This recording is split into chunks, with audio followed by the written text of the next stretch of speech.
As long as it has got green scum on the top, then surely you're fine. No green scum. Not that I can see. Still What's not a anyway. Yeah, well, the worst that could happen is I get sick. Well, true. And actually, tangentially connected to that, I've just been listening to a really cool podcast on done by the BBC on the origins of the coronavirus, pandemic, which was actually way more. I thought it would just be conspiracy theory stuff, and there is a bit of that, but actually, it was way more interesting than I thought it was going to be, and a lot more stuff. It's really weird listening to it now after such a long time. Really, it's a good years ago now.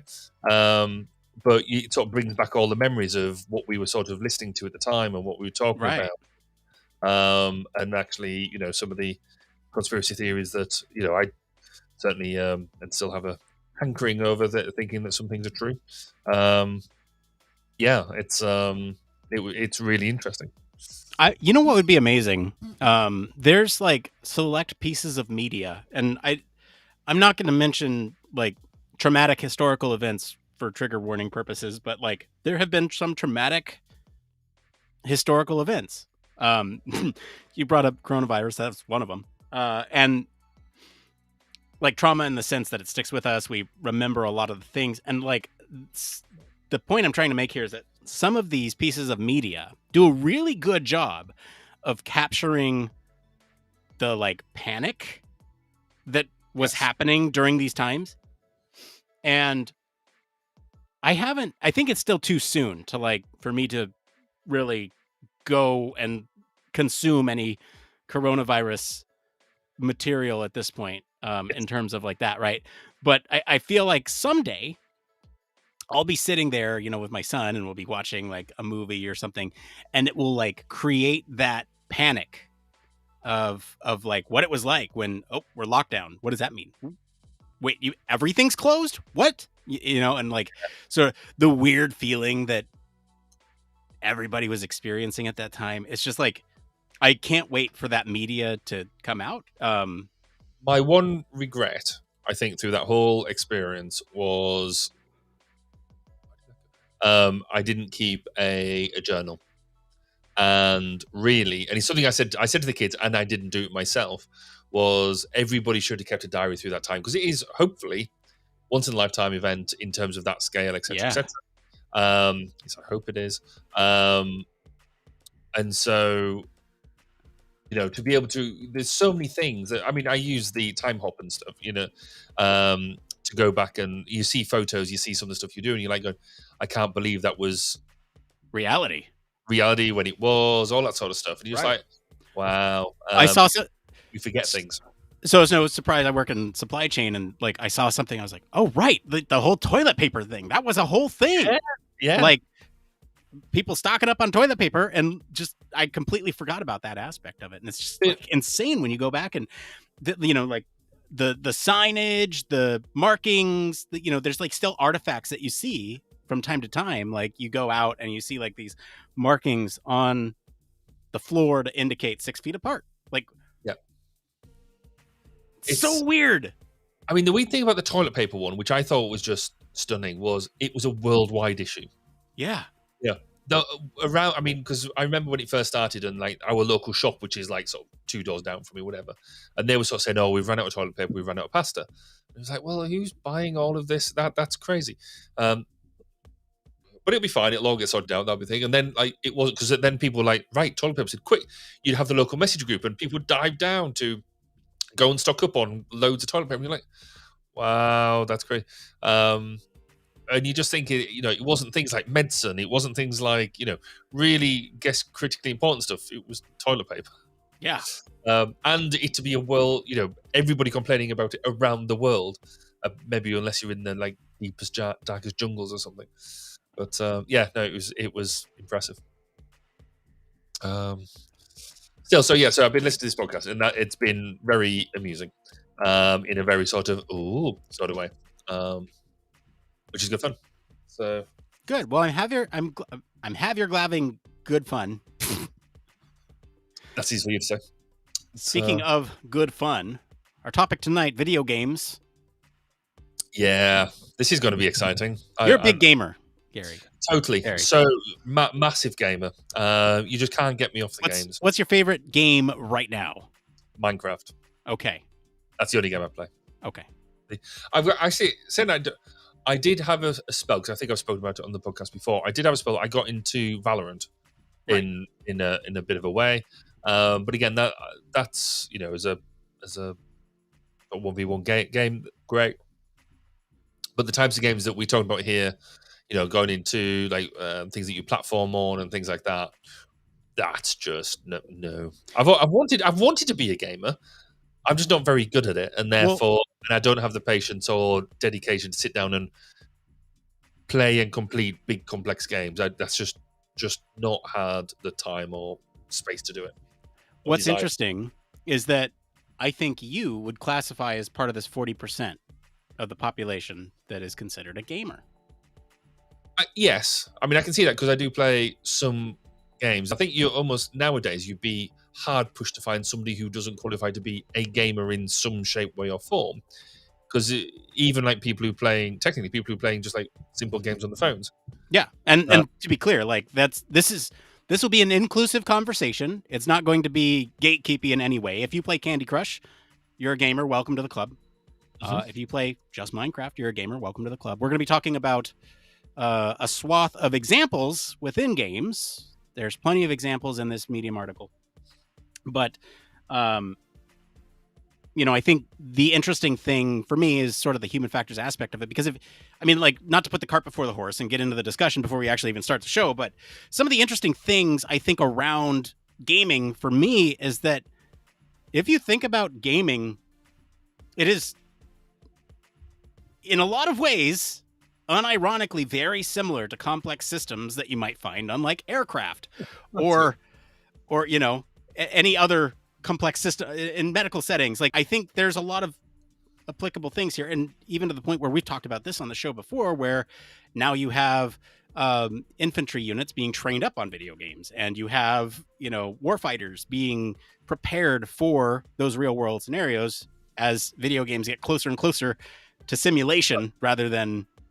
I was going to say, I mean, that's sort of my experience and my background, because that's what I did for a whole bunch of years. And the research into that and the usability, so that's where my knowledge of gamification and the use of gaming in, or I guess what they call serious gaming, and that from that standpoint. So yeah, from that and that's quite cool. But in terms of like these games, I mean, it's quite interesting reading through the game list that we'll be talking about. I've heard of probably half of them. One of them mainly because I watched all the movies. The movies are cool. Yeah, quite a lot of them also not. So, but that's where we'll have you to guide us as well, because I presume you've played all these games. I have not played all these games. I am somewhere also in the middle of like. So let's just go through the list here while we're talking about it, right? Death Stranding, I've heard of, seen gameplay of, have not played. You have Breath of the Wild and, by extension, Tears of the Kingdom. I've played both of those. So by the fact that you said that means that you know a lot about Zelda than I don't. Though I know Zelda exists. Right. And then you have Gran Turismo 7. I've not played 7. I've played the old games, like PlayStation 1. Yes. We have Resident Evil 4. I've not played that one. I've watched the movies. Cyberpunk, I have played that one. Nope. Red Dead 2, I have played that one. Nope. Returnal, I've heard of. And have not seen any gameplay of it, but hear good things about it. Stray, I have seen, I have not played. Dead Space, I played the original, I have not played the remake. Horizon Forbidden West, I have not played. I have it on my list, but I have not played it. I played the original. And then Resident Evil 4 again. And the way they split these out is kind of the delightful UX and frustrating UX. And I think there's some interesting things that we can take from this discussion, because there's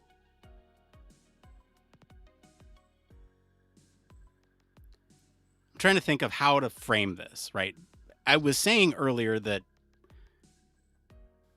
gaming is kind of in some ways very similar to these complex systems. And the way that I mean that is because you have the system that you're playing on, be that PC, be that PlayStation, Xbox, and they have their own ecosystem of UI, UX within them. And these are effectively applications that you then play on those platforms, right? The interesting thing to me is that all of it plays together. Depending on the controller that you're using, you might have one experience versus another using mouse and keyboard. You can also have sort of the individual decisions that have been made in each of these games for the UI UX, but then you also have the gameplay loop and sort of the actual design of gameplay mechanics that is another piece on top of this that this article doesn't even discuss, which is interesting in its own right, because you want to sort of design a system that is just frustrating enough for the user to be fun when you beat it, which is this like massive point that I think we can isolate the UI and the UX of, I don't know, these inventory systems or the navigation within a menu or something within these games. But then you think about how you are actually interacting with the world around you and how those encounters or platform or whatever is just frustrating enough. And that's another interesting slice of this whole thing. It should be fascinating. Good. It'll be interesting to get thrown into it. Like I said, I think we come at it from two very different perspectives. But now that we've got the examples up here, or the main elements that they're highlighting, then going through these will be quite interesting. So, and then we're going for a different take on the It Came From. Yes. Well, so we have mixing it up. We full on ditched It Came From this week. We're going to try something new. And if you're joining us live, you can let us know how this goes as it's happening live.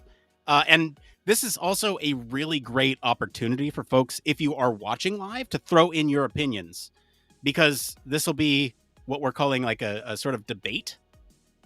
And we've picked something tangentially related to the topic that we're talking about tonight. So we're talking about UX in video games, frustration in video games, all that stuff.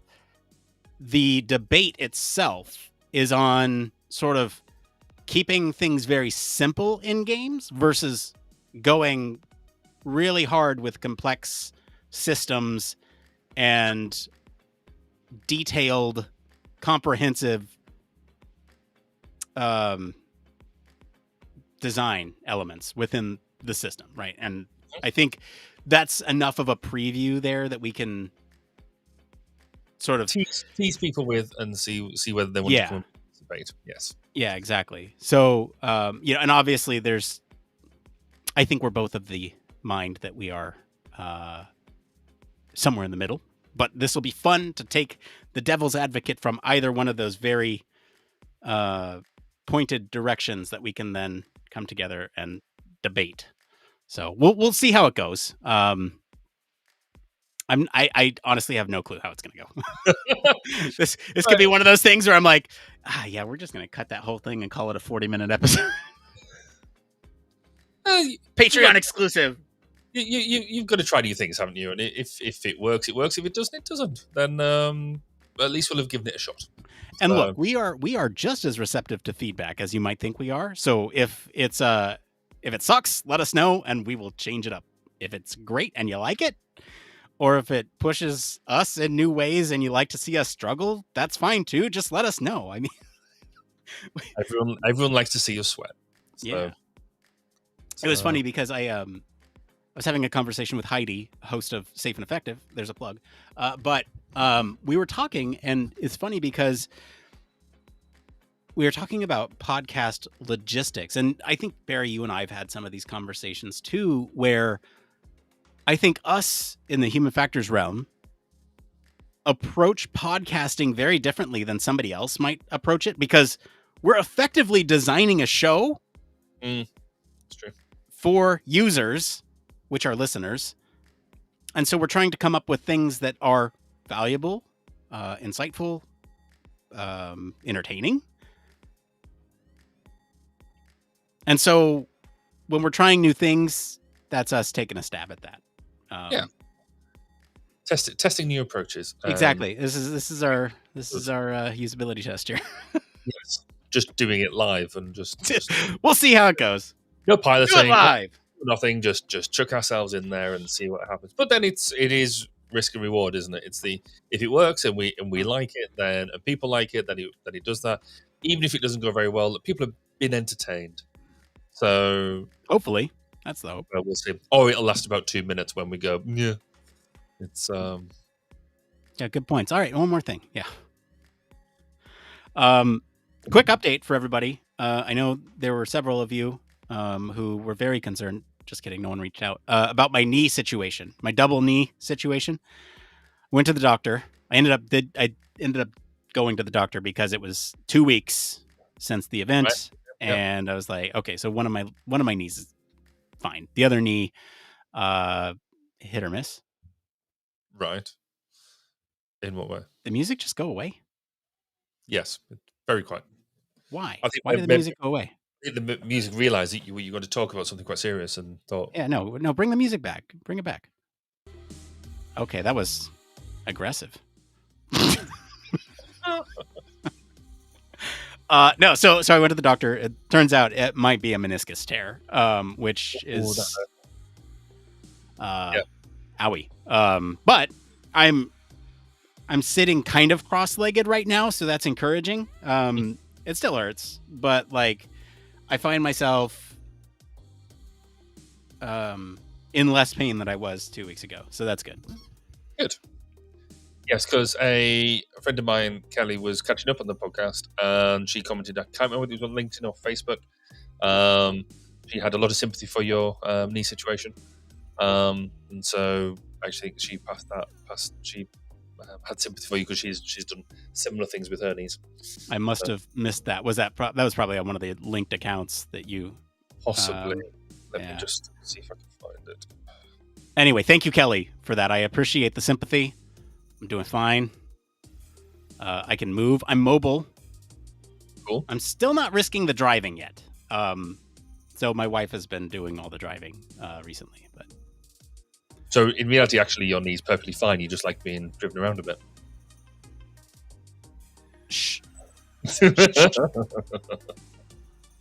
No, I told her, I'm like, you know what? I'm going out and getting stuff for like a month. But they say 4 to 6 weeks for musculoskeletal issues. So hopefully I should see some recovery here in the next 3 weeks. Hey, thank you, Indigo. On YouTube, wishing me a fast recovery. Thank you. I appreciate that. Yes, I hope of a speedy recovery too. My notifications were so long. I'm not going to find it. That's okay, Barry. Hey, I do have a question for you. So I have like 3 different things. I have 3 different things that I could talk about for one more thing. Okay. I want you to look at that list very quickly and just tell me 1, 2, or 3. 2. 2? Mm-hmm. I'm intrigued as to where you're going to go with that, because that'd be quite interesting. I'm also intrigued as to where I'm going to go with that. I just kind of listed that as a potential. Okay, yeah, I got it.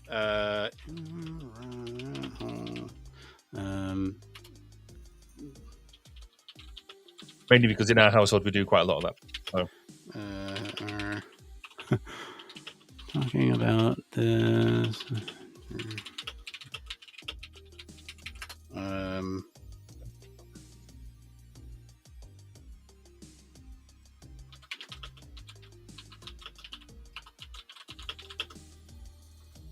Yeah, see, my one more thing is quite exciting. Yes, I see that. Well, it is for me anyway. I think it's exciting. But we I shall really wish you were at HFES in person this year so you could get some drone shots for us. Well, technically, I don't think I would be able to. Oh, really? Is that because it's in the States anyway, so it probably wouldn't. You've got different laws and stuff around it. But in the UK, unless we get proper permissions and stuff, you're not allowed to fly within 50 meters of a building, or you're not allowed to fly over people. You're not allowed to do. So there's so many restrictions and stuff, So I've had to do an online training course. I've had to do an exam to get both an operator's license and a flyer's license. It's been a revelation, and then actually get the thing as well. But we'll talk more about that at the end of the show. But still quite cool. But of course, now it just means I want to buy more and bigger ones. So.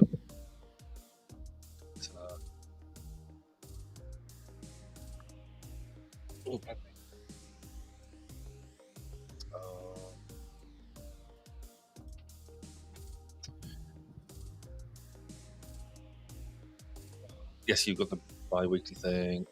Yep. Yeah. Quick note on that, I guess, for people listening now. We're going to be shifting for the next couple weeks to a bi-weekly model for release schedules. So the next couple episodes, you can join us live on October 5th and live on October 19th. And then we'll be back on the 26th for a very special live stream. Get into all that in just a minute, but just giving you all a heads up that we will be live streaming every 2 weeks. That's for a very specific reason that we'll talk about here in a moment. Stay tuned. All will be revealed. All will be revealed. I realize why this is. I normally don't have this full screen, so I don't have to look around somewhere. There we go. That's why. There we go. Good. Okay. Well, Barry, the reason I brought up the one more things is because, well, if you want me to talk about the second one, I'm going to talk about the other one, which I'll probably end up doing next week anyway, or not next week, 2 weeks from now. But it's interesting. It's been 2 weeks since we last did a show, and now I feel like I've got too many one more things. Where last time I was like struggling. Yeah. So I will talk about this. The show note is Magneto. My wife called me Magneto because, okay, I've mentioned this before, and I'm speaking of games, right? This is kind of where the tie-in was. Got a Steam Deck, okay, and then on the back of this thing, I got the attachable dock. You can see here it's on there. On the dock, I have a magnet, okay, and I've talked about this before, where I've got a big old power brick. Yes. Right? That can then attach to the magnet. Okay. And I was mentioning on one of our pre or post shows, man, it sure would be nice to put my phone on there. Yes, you did. Right? And I can. But it's facing the wrong way. It's facing the wrong direction. Okay. Not anymore. Oh, gosh. Are you ready for this? Go on then. Surprises. I introduce you to the I don't even know what to call this thing. It's dumb, but here you go. So I have this. Just a metal plate. It is a magnet board with two magnets attached to it. So if you're following, that attaches there. Okay. Wow. That attaches there. Okay. Wait, just wait. Phone attaches to the top. Battery attaches to the bottom. Okay, you follow it, and I can hold this. Yeah. It's right there. It's all secure. You can see I'm shaking it. It doesn't come loose. You must be starting to pack some weight into that now. It's a little heavy. The other thing that's funny enough is that I have one of those like the neck thing that you can like put around and hold right here with your phone. Right. It has a magnet on it. So I'm thinking about buying another one of these boards, okay? Because it attaches to this, but the grip is not great because the magnet's on this side and not on this side. But if I grab another one of these, put it on the other side, and it's then a magnet that I can stick that thing to, put it on my neck, sit it right here, And if that wasn't enough, Barry, I've also got these. What are these, you ask? Well, they are little magnetic clips that I can then put on there for cable management. Not super apparent right now because it's just that one little cable on there, but I can clip it in place. Or important documentation or strategy guides or anything else that I may want to clip onto the top of this thing. I could just have it right there, clip it. Impressive. That's a level of commitment, I think, to the Steam platform. It's so dumb. It's the PC Linux platform. Okay, there it is again in all its glory. If you would. If you would like more information on how I set this stupid thing up,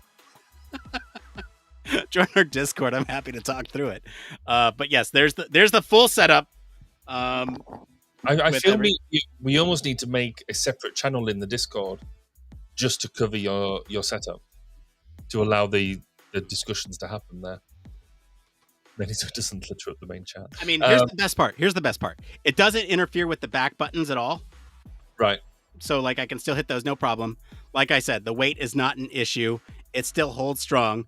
Like, these are very strong magnets. This is a little heavy. Like, this feels like it's 2 or 3 pounds, but putting it at the bottom offsets the weight, so it like fits in my hands almost like perfectly balanced. Which, cool. Anyway, I've thought about this. The amount of effort that's gone into that is impressive. And the best part about buying these additional magnets is now I have these little plates that I can stick on other things, like another battery pack, or I don't know, my son's car that I just fixed. You know, I could like stick it on there and then have it for whatever reason. Or like, I don't know. There's bound to be a good reason behind that. There's boundless, there's limitless applications here. One of these old Stadia controllers, what I could do is put it on the back of the Stadia controller here and throw it on there and then just have it as a detachable. I don't know. What's like the most absurd thing? Oh, He's already looking like he's very pleased with himself. Well, I'm just thinking about the absurdity of all this. How can we make it even more absurd? I think you're a long way there, to be fair. My answer? How about a handsaw? We could put a handsaw on there.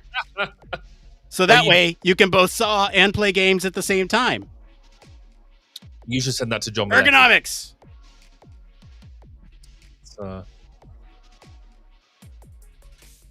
Very special. You need a lightsaber on there, really, if you're gonna be any sort of fan.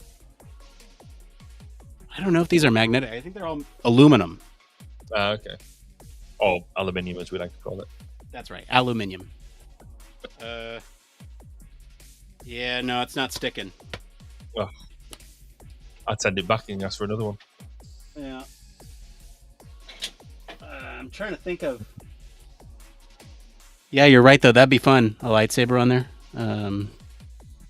Well, maybe in the next 2 weeks you got to make a new lightsaber with a proper non-aluminium handle, in order that it can stick. You got me thinking. Oh, okay. Here's another one. You need to think quick because we've got about a minute before we go. Oh yeah, X-Acto knife. Oh yeah, okay. So you can open boxes while you, or box cutter. You know, you can open boxes while you aim, or I don't know. How about this? Nope, that doesn't work. Dang it! Thought that would work.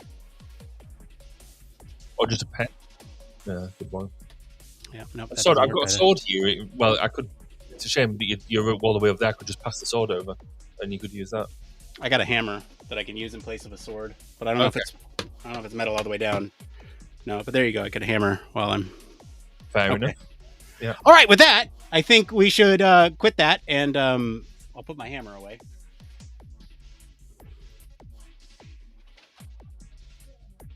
And I think we start the show.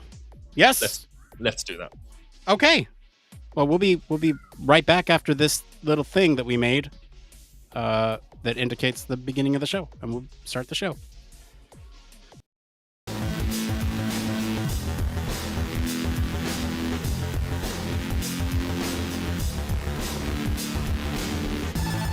Welcome to Human Factors Cast, your weekly podcast for human factors, psychology, and design.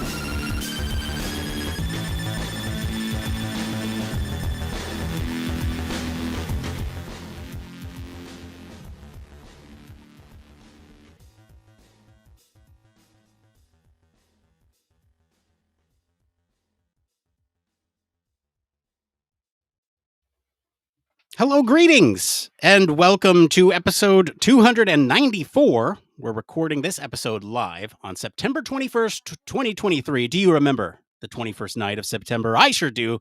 This is Human Factors Cast. I'm your host, Nick Roome. I'm joined today by Mr. Barry Kirby. Hello there. It's been a minute, hasn't it? It has been exactly 2 weeks since we sat here in these podcasting chairs, talking about human factors and stuff. Well, we got a great show for you tonight. We'll be diving into the world of video games, exploring delightful and sometimes frustrating world of user experience and human factors elements within video games. Later on, we're going to be trying something a little different, something new, with a debate on prioritizing intuitive and minimalist UX and UI design, human factors elements, or embracing detailed and comprehensive design in video games as sort of a companion piece to tonight's article. But first, we have some programming notes, and there's an exciting one for you all tonight. So HFES is just a month away. We will be there. Well, I'll be there. Barry will not be there in person, but he will be there in spirit and remotely. Heidi and I will be in person. So stop by, say hi. We'll also have members from our lab hanging out with us.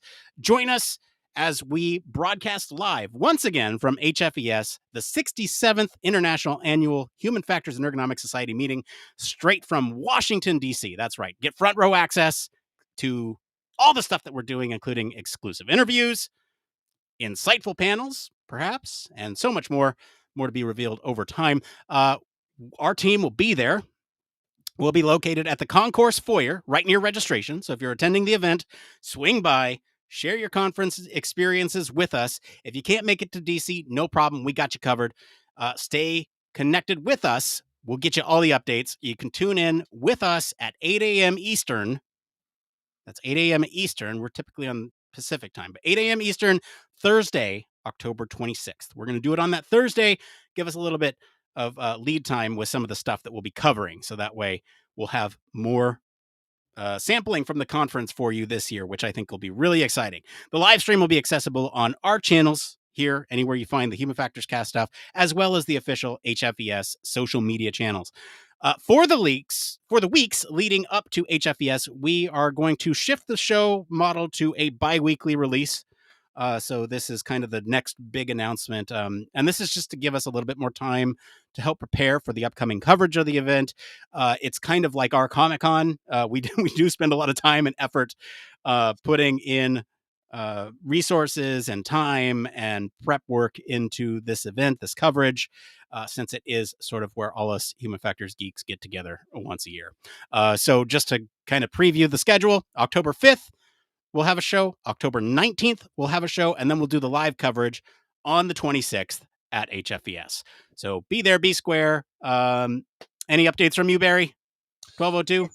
No, not really. Nothing much, because we've been taking a bit of a summer hiatus and really not having enough time to breathe, never mind interview people. So we will have an autumn program coming up. Details to be announced soon. So what you're saying here is that this bi-weekly cadence is going to be great for giving you 2 hours back on a Thursday. Yes, and the rest of it. So, yes, that'll be great. Good. Well, let's get into the news.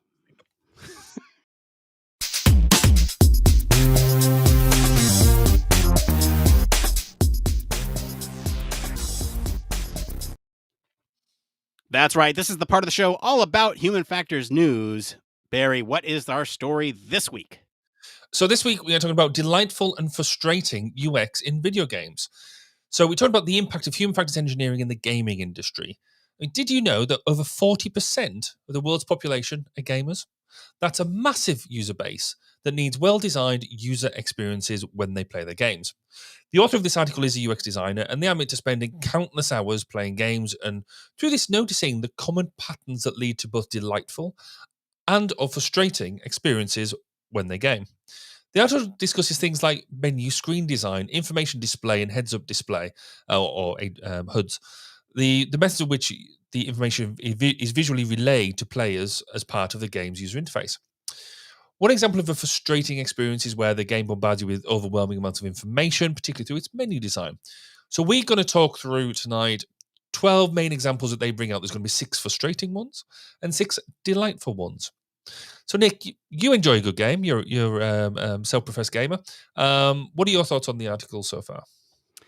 So this is interesting, and I thought this article would open up a wider discussion for us. So for me, it's very frustrating as a gamer, and to be in this field sometimes, because I know that things can be done better, and I'm aware, working in software development, what some of those limitations are, and where sort of the people behind the scenes would have not cut corners on some of these experiences that we'll talk about here.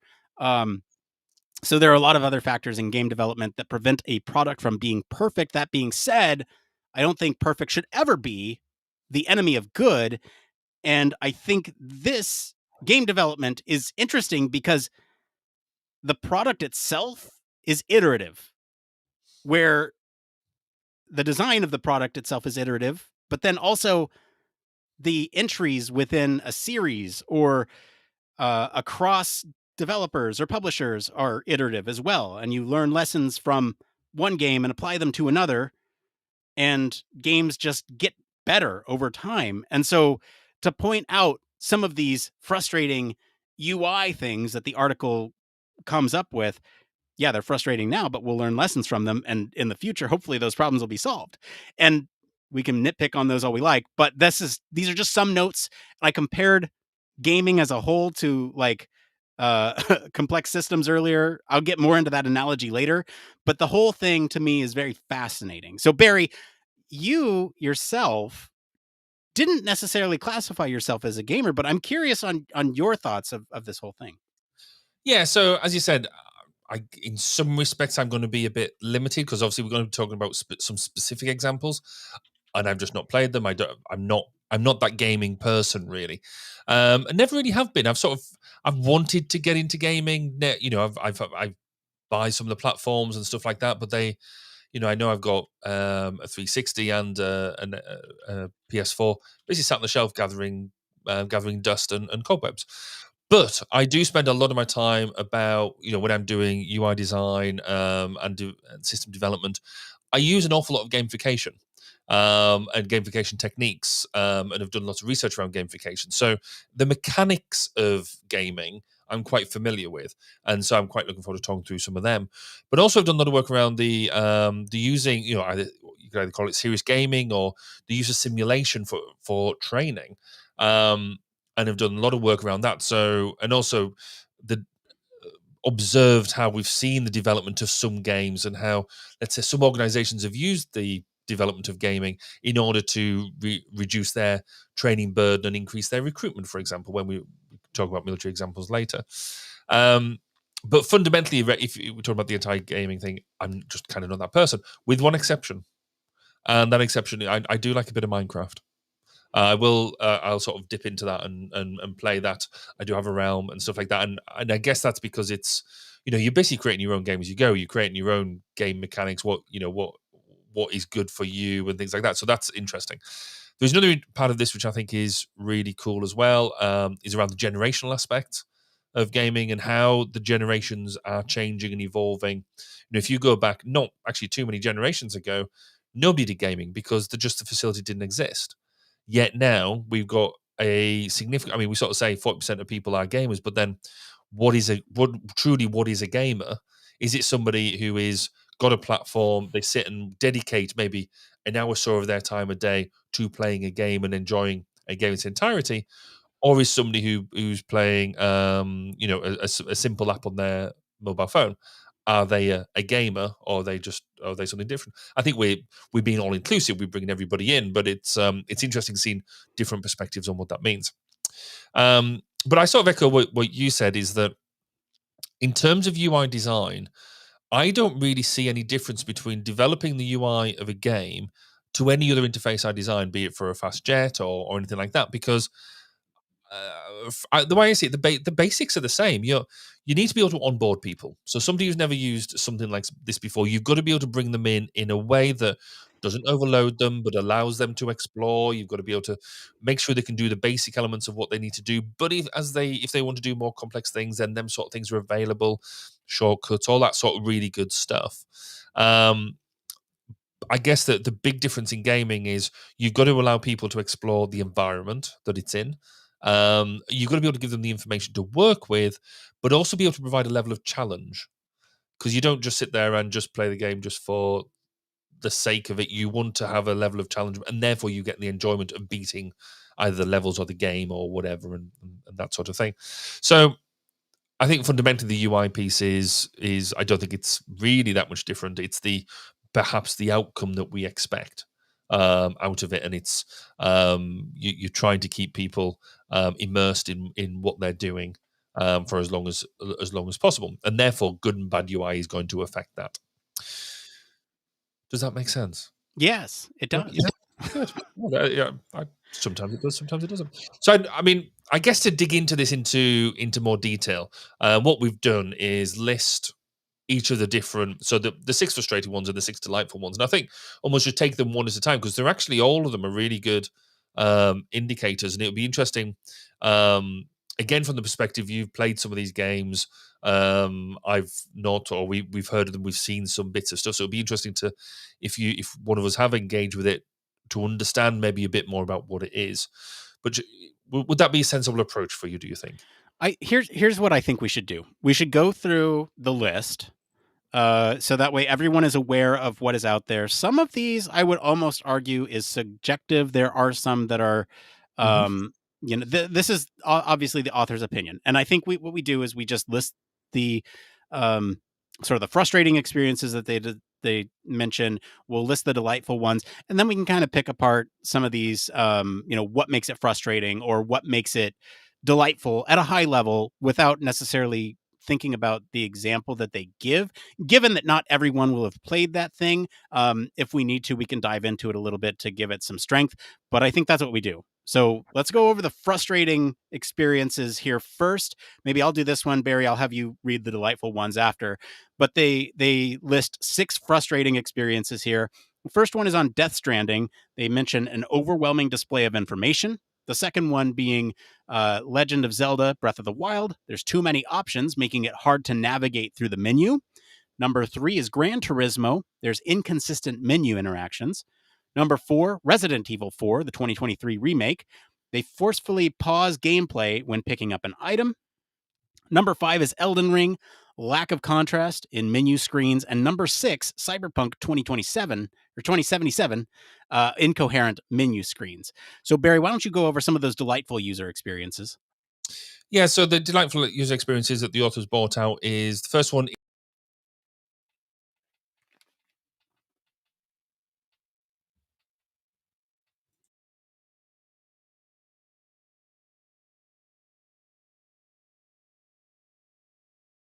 is in Red Dead Redemption 2, minimum UI to complement the rest of the style of the game.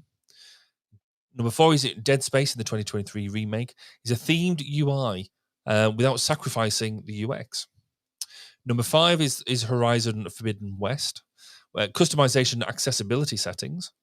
And finally, is number 6 is Resident Evil 4 2023 remake again, inventory organization.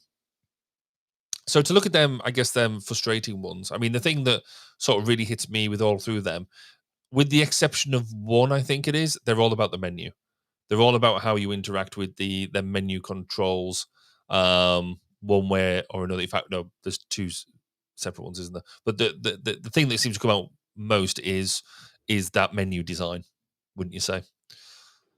Yeah, I agree. And Barry, I'm going to have you re-record something really quick just because you froze up as you were going through the list. Can you just read like 1 through 3 one more time? Okay. So number 1, Red Redemption 2. They have a minimal, easy to use menu. Number 2, Returnal. New information is stored in a database with a logical information architecture. Number 3, Stray. It has a beautiful minimal UI to complement the rest of the style of the game. Number 4, Dead Space, the 2023 remake, has a themed UI without sacrificing the UX. Number 5, Horizon Forbidden West, customization and accessibility settings. And finally, number 6, Resident Evil 4, the 2023 remake again, inventory organization. Yeah, to go off your point, I think you were talking about the menu structure and sort of navigation, right? And that seems to be where a lot of these delightful user experiences seem to be, or the frustrating ones. The frustrating ones. So, right, out of the 6, 4 of them we're talking about either inconsistent, incoherent menus, or the actual design of them. So you mentioned the Elden Ring, I'm a lack of contrast, and then also Legend of Zelda having too many options, making it hard to navigate through the menu. So it seems to be that if you have a menu system within a game, because any sort of menu interaction is going to take your level of immersion out of the game, because you're having to do something that isn't part of the actual environment. And you want to make menu interaction as sleek and as slick as possible. And so it seems to be that this is why it comes up. I can imagine that whenever you develop any sort of menu system, if you don't get it right, it can jar with whatever else is you're going to do. So presumably that's what they're finding in these games as well. Yeah, you're right. And I think this is an interesting take on it, because a lot of the frustrating experiences do come down to some of these potentially best practices that we know how to handle. And in some of them, they're an artifact of the game systems themselves, right? Be it world maps or different items or mechanics that you can use within the game. And so the fact that, or information overload even. And so there's a lot of things there that we can kind of draw conclusions from based on other things. And this is where I'm kind of getting at the comparison between video games to other complex systems like aviation or medical devices, or even just medical settings, right? So thinking about all this, and I'm going to kind of go through a list here of comparing these 3 things, just to kind of drive home a point of why we're talking about them. The real difference here for me is the consequence of error. In these other domains, you're looking at the consequence of error being life-saving events, or life critical events, where obviously if something goes wrong in an aircraft or in a medical setting, it's not good news. But if something goes wrong in a video game, the consequence is death. But what does that really mean for you? Well, you get to try again.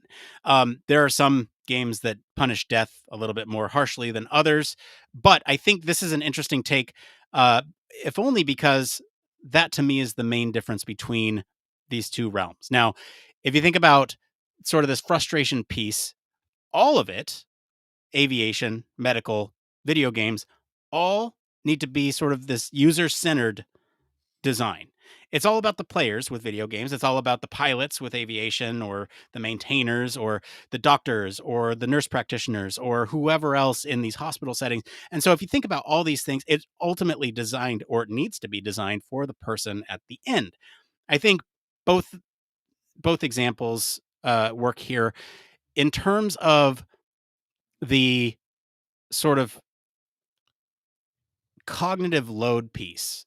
This is where it gets really interesting to me, because in aircraft or medical systems, you have high cognitive load on users sometimes, especially in high stress situations. And the design of a lot of things in these spaces are meant to reduce that cognitive load, where in video games, this is kind of an interesting flip side, where you have this frustration actually being designed in the sense where you need to design frustrating things for players to overcome, to feel good about overcoming those things. And sometimes these can be like challenging players cognitively in terms of puzzles or, attention, problem solving, or even skill-based things where you're platforming on a tight platform, or you are engaging in combat that requires high reflexes. Again, like, all this is super interesting.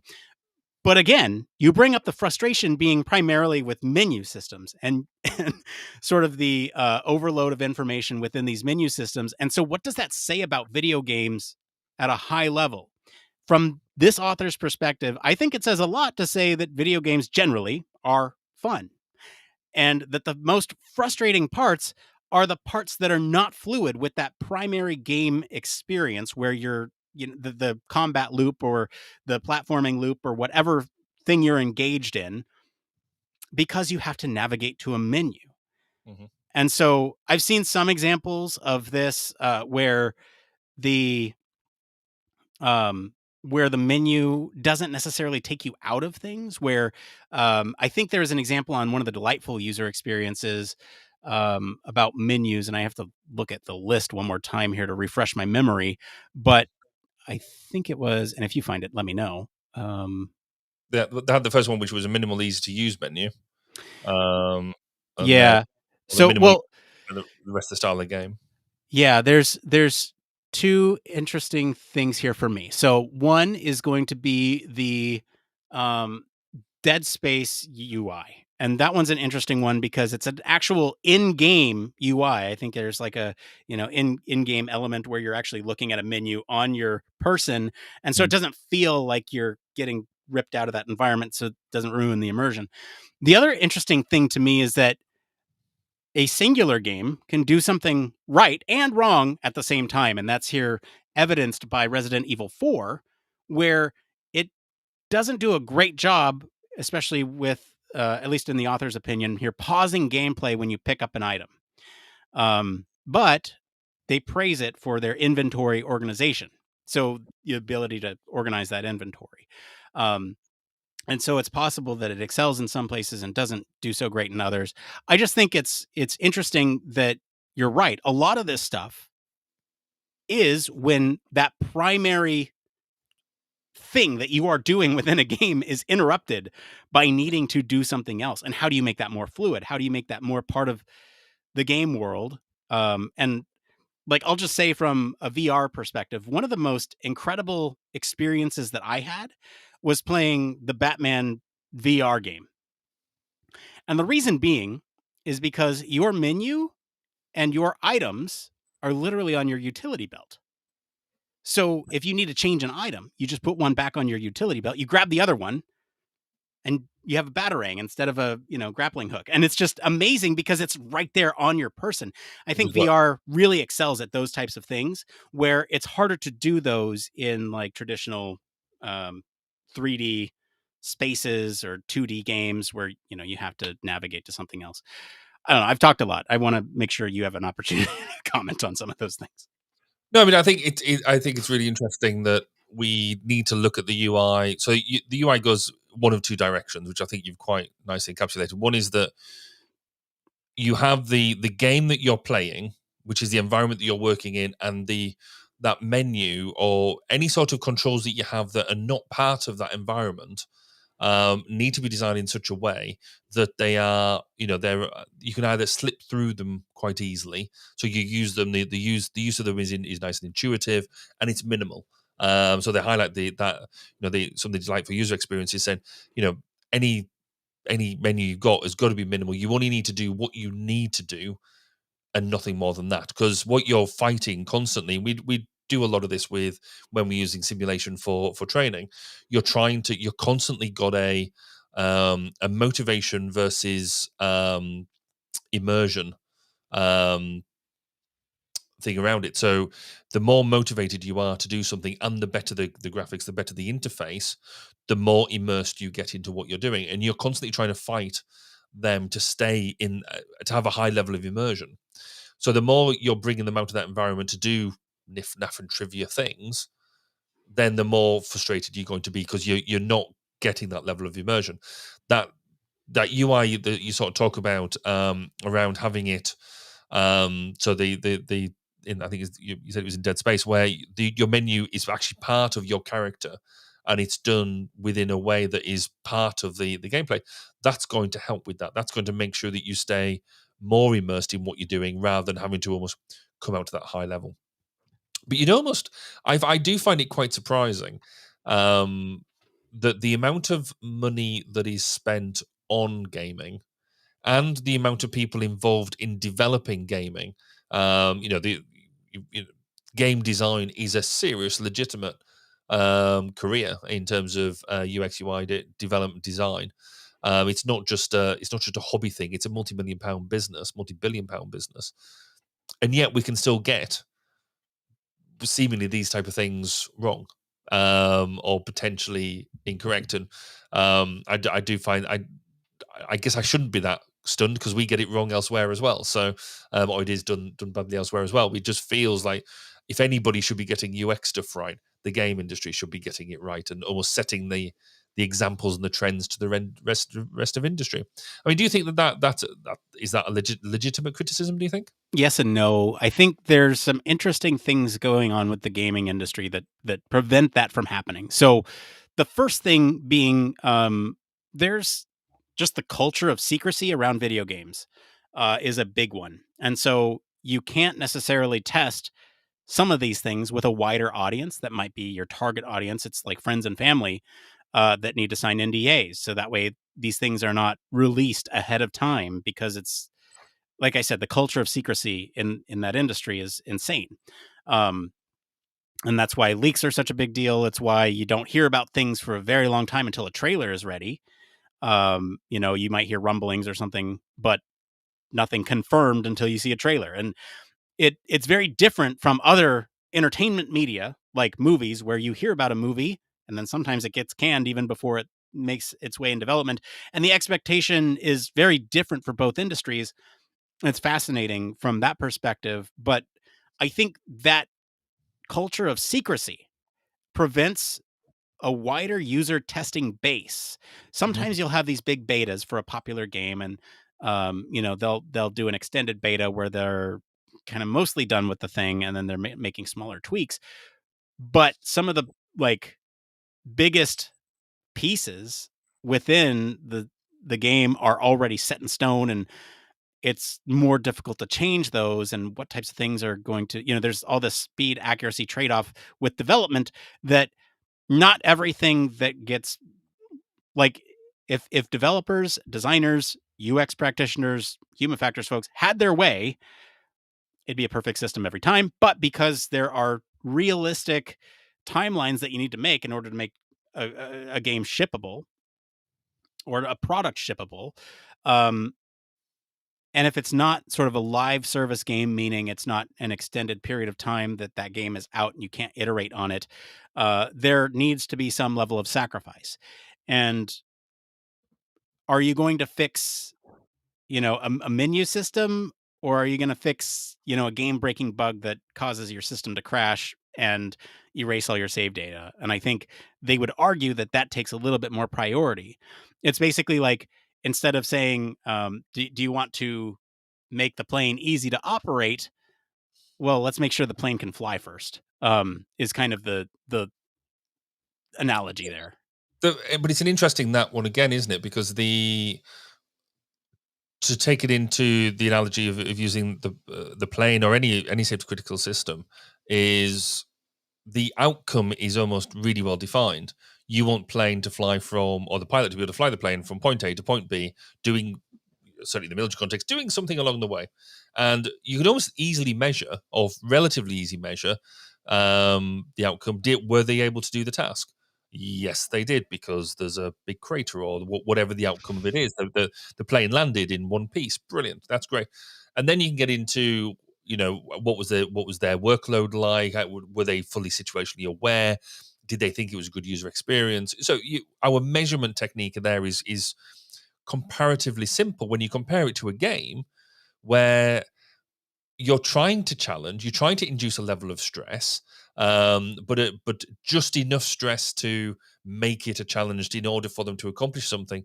Keep them immersed into a game. You're wanting to, because certainly nowadays a lot of like the bigger games are around allowing you to tell a story, allowing you to be part of a narrative, allowing you a level of interaction, but really, whilst you look like you've got complete freedom of action, actually funneling you down a predetermined path, or one of a very small number of paths, whilst making you think you can go and do anything you like.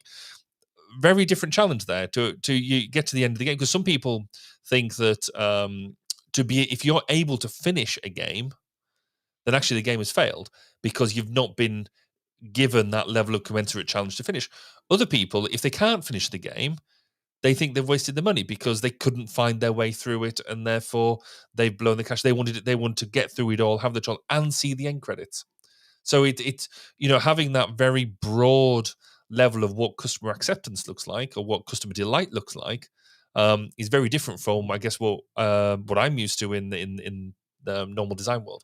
And that is another fascinating aspect of this, because you have like the Souls-like games, which, if you're unfamiliar, they are essentially really hard games.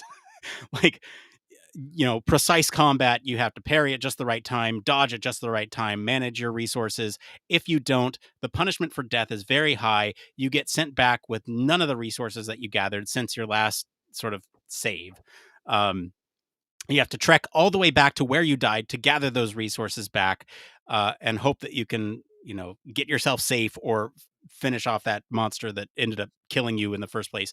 So there's been sort of a large argument, or debate, if you will, around whether or not these types of games should include things like accessibility settings to let anybody be able to play those at lower difficulty or whatever. And the sort of counter argument is that, well, that's not part of the core game, because you can't, because it's hard by default. Why would you reduce the difficulty?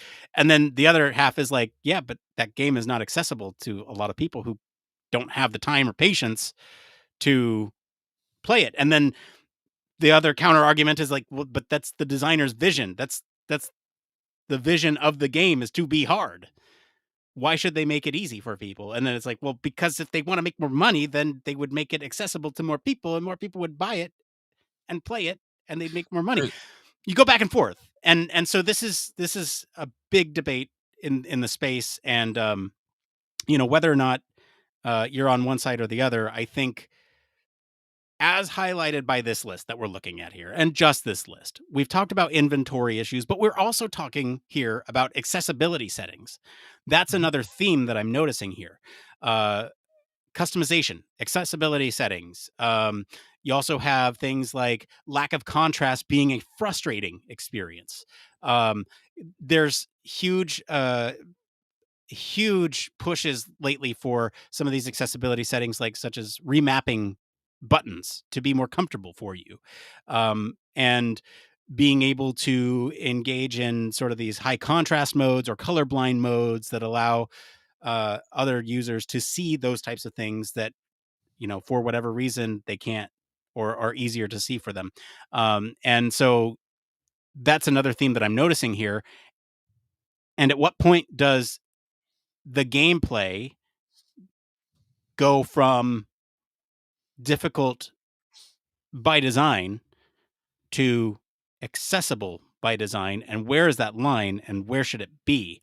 And I think we can kind of get into that with the debate a little later. But it's just another thing that I'm noticing here as we talk about sort of this frustration within video games. It goes beyond the UI elements here that we're seeing. It goes beyond, even the video game itself. Like I said earlier, these are complex systems. You're playing on a system. In the early days of the PS5, when you had versions of games that would come out that were both PlayStation 5 and PlayStation 4 compatible, you had users on the PlayStation downloading the PlayStation 4 version when their system could handle the PlayStation 5 version, and it would load much faster, and it would handle graphics much better, and you'd have very different experience. But they would download the PlayStation 4 version because the store wasn't easily understood. You didn't know what the differences were between the two versions. And so that's a system-wide thing. And that impacts your enjoyment of the game because you get a different experience with it. And so that's where I'm saying, like, this is not just a contained experience within one of these apps. Because if you play a game that's cross-compatible on your phone versus on your Steam Deck versus on your PlayStation or your computer, you're going to have a different experience based on how you get to that thing. Do you access it through a launcher? Do you access it on your home screen? Do you have to put in a disc to be able to play it? All these things contribute to the end experience, and it's just fascinating to see how it all comes together. And it's kind of amazing in a lot of ways that we can get a tube full of people flying through the air. It's kind of amazing in the same way that all this is working from a software perspective too. Like, if you think about, like, even just the complexity of us talking here, I know we've geeked out about this before. I have a system on my end. You have a system on your end. We're communicating through this other thing. And that's a whole other experience factor that we haven't even touched upon yet, is teamwork and communication. It's true. I mean, what is really interesting for me in terms of this overall is it kind of goes to what you were saying earlier of what is the intent of the design, the difficult by design or the accessibility by design, because some people have described this in some of the other literature when I was sort of reading around this a bit, is that, is it software? Is it something that is meant to be achieved? Or is it art? Is it something that somebody has a vision and therefore, you shouldn't mess with that vision as such? They have an absolute right to, in the same way that art is not necessarily accessible. That you have a piece of art just purely because you don't understand what it's trying to say. But part of what the value of that art is it's in your own interpretation. It's in the way that you access that piece. And I think I've spoken about this before, where I've struggled to understand art in the past because it's just blobs on a piece of canvas as far as I'm concerned, until somebody then explained to me around, well, it's about the journey. And this is why I did what I did. This is where I got to. This was my struggle. And this is how it's expressed. That means something very different now. And somebody said that game development, particularly around the really beautiful games, the really well thought out, so not just the simple thing on your phone, but the stuff that has a longevity to it, is not just a piece of software. It's a piece of digital art that you can interact with. I thought it was an interesting take on it. I'm not necessarily completely bought into that, but I can see, given, you sort of mentioned like different types of software engagement, I remember my early days of having a game was on a Commodore 16, where you put the tape in, you waited what felt like a few days for it to bring up the tape, and you got the really simplistic interface that had no style around it whatsoever. The aircraft simulator was really, really basic, all the way through to compared to what you got now. It has been such an evolution. It's unreal. And again, now you see, you mentioned already about going into VR and AR. Where are we going to be with game play in another 10 years, in another 20 years? And I reckon that number that we said originally, around 40% of people being gamers, will be vastly higher, if not double, if not like nigh on 90 to 100% of people will be gaming. Is a prediction I make now, and you can come back and listen to this in 10 years' time and see whether I'm right. Yeah, we'll bookmark this episode. All right, we're going to take a quick break. Thank you to our patrons and all of you for selecting our topic this week. Thank you to our friends over at UX Collective for our news story. If you want to follow along, we do post the links to all the original articles and our weekly roundups in our blog. You can also join us on our Discord for more discussion on these stories and more. We're going to take a quick break, and then we're going to be back, and we're going to try something new live, and it'll be really interesting and see how it goes. All right, with that being said, we'll be right back right after this. Are you tired of boring lectures and textbooks on human factors and UX? Well, grab your headphones and get ready for a wild ride with the Human Factors Minute podcast. Each minute is like a mini crash course packed with valuable insights and information on various organizations, conferences, usability methods, theories, models, certifications, tools, and much more. We'll take you on a journey through the fascinating world of human factors, from the ancient history to the latest trends and developments. Listen in as we explore the field and discover new ways to enhance the user experience. From the Think Aloud protocol to the critical incident technique, focus groups, iterative design, we'll make sure that you're the smartest person in the room. Tune in on the 10th, the 20th, and the last day of every month for a new and interesting tidbit related to human factors. Don't miss out on the Human Factors Minute podcast. your ultimate source for all things human factors. Human Factors Cast brings you the best in human factors news, interviews, conference coverage, and overall fun conversations into each and every episode we produce. But we can't do it without you. The Human Factors Cast network is 100% listener supported. All the funds that go into running the show come from our listeners. Our patrons are our priority, and we want to ensure we're giving back to you for supporting us. Pledges start at just $1 per month and include rewards like access to our monthly Q&As with the hosts, personalized professional reviews, and access to the full library of Human Factors Minute, a weekly podcast where the hosts break down unique, obscure, and interesting human factors topics in just 1 minute. Patreon rewards are always evolving, so stop by patreon.com/humanfactorscast to see what support level may be right for you. Thank you, and remember, it depends.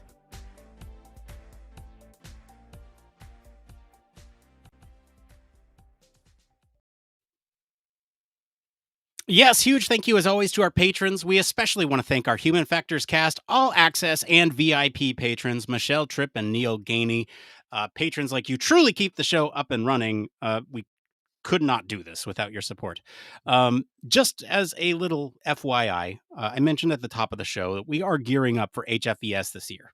You also might know that we have a Human Factors Cast Digital Media Lab. And if you are interested in communicating human factors or working with us here at the podcast on various projects to help build up your portfolio, we have a lot of work in the hopper that we need to prepare for HFES with. If you want to get some work experience, get some stuff out there, let us know. Get in contact with us, humanfactorscast@gmail.com. You can also reach out to us on any of our platforms. We'll respond to you there. But it's a great opportunity. Always like to bring it up every now and then to let y'all know that we are doing stuff beyond just podcasting. So if that interests you at all, let us know. I guess we don't have a transition for this. Should I just play the It Came From? Like, it's not a... Just do it anyway, and then... It came from...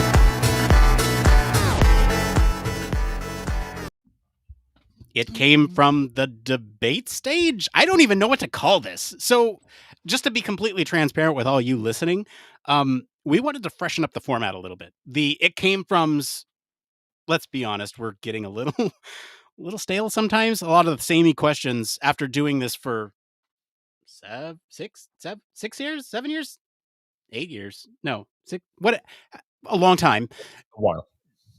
We start to see the same questions come up and just phrased in different ways. And we wanted to try something new. We're trying this completely on the fly here. So join us on this journey, as it's probably going to be embarrassing and we're probably going to struggle through it a little bit. But the idea here is that we have a debate topic that is tangentially related to the article topic that we talked about tonight on the show.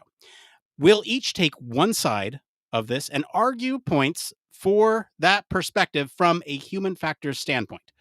And again, this is related to the primary article. So the prompt for tonight, Barry, is: should video games prioritize intuitive and minimalist design, potentially sacrificing depth, complexity, or should they embrace detailed and comprehensive design at the risk of overwhelming or ostracizing new players? So, Barry, you have opted for which argument? I'm going to be pushing for the intuitive and minimalist design approach. So minimalist UX UI design. And the main reason behind this, and what I want to push, is that if we have a intuitive minimalist UX UI design, then it has the greatest chance of success. The reason behind that is because you're going to have broad accessibility. Everybody is going to be able to get in and play the game. Those people who are possibly more like me, who is more of a casual user, there is nothing worse than trying to get into a game and do so. You get overwhelmed straight away with lots of stuff going on. You have to learn lots of different bits, lots of the instructions on how to use it. I immediately get turned off. I don't want to play. So if you want to get casual users into it, then you need that minimalist design so you can get immersed into it straight away. And then hopefully, if you've done it properly, then you will be able to play, keep on going playing that game. If it's too complex, you're just not going to start. Therefore, everybody loses. You don't create the money from it, and nobody plays the game. Nick, so what perspective? Obviously, that's my first opening gambit on this. So, what perspective are you taking, and what's your initial thought? Sure. So I am taking the argument that video games should be detailed and comprehensive. And I'm going to steal the point that you were talking about earlier in the article discussion that video games are art. I believe that video games are art. I believe that they are a vision, not necessarily of one person always. Sometimes, in the case of indies, you do have a video game that is representative of that one person's image or vision for the product. I think video games are a collective piece of art that represents the video game team, the design team, the development team, the art team, the story team, everybody that contributed to that singular product. And I think that in itself should be reason enough for video games to be whatever they want to be, whether that's complex or intuitive. But again, I'm kind of arguing for the complexity here. So what I'm going to say is that in this case, with a piece that is robust, that has depth and complexity, you're going to capture the gamer market. We mentioned at the top that 40% of the population is a gamer. Well, why are we not capitalizing on that 40%? Let's get that depth in games and make that comprehensive design cater to that specific demographic. So that is my initial standpoint. Go. I don't know how to do this. No, exactly. I mean, so if we're going to maximize a broader engagement base, then two things are important here, and I'm going to crowbar two of my points into one, really. Firstly, you've got to get people playing the game faster. You've got to get people actually from the point of either downloading it, because it could be on your phone, or onto your platform. You need to be able to get them using and enjoying the game as quickly as possible. So the faster you onboard somebody, the better it is. The only way you onboard people quickly is either through lots and lots of training beforehand, which we know from complex systems. We talked about it in the main article. You put people on training courses. We don't put people on training courses for computer games.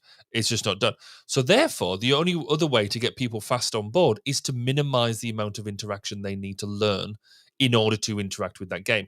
So therefore, in order to get people into the game quicker and therefore enjoying it quicker, you have to have an intuitive and minimalist UI.